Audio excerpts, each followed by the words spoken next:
Una batalla d'aigua entre vaixells en un recorregut en plena selva cambodjana, desplaçant-se per l'entorn del conegut temple d'Angkor, serà la gran novetat en les atraccions de Port Aventura d'aquesta temporada. A partir de l'11 d'abril arrenca de nou el parc temàtic, amb una inversió de 10 milions d'euros.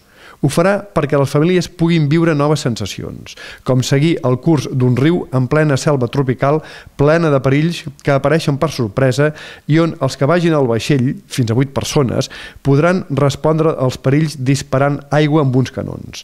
L'atracció du per nom Angkor, aventura al regne perdut.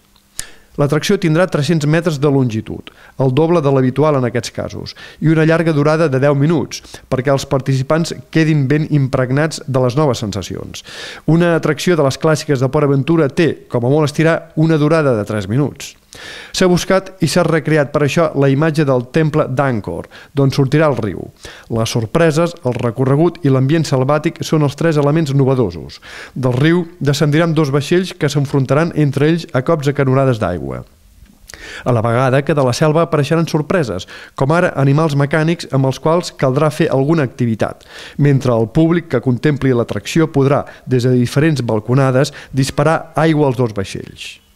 Les obres de la nova atracció es troben ja molt avançades i tota la part del riu i l'estructura dels edificis i alguns complements ja està enllestida.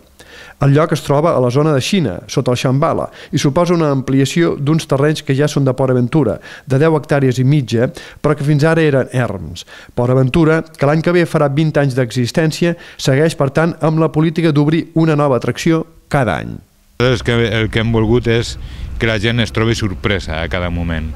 Per fer això el que hem fet és desenvolupar l'atracció en un riu que tindrà diferents escenaris on la gent s'anirà trobant coses, s'anirà trobant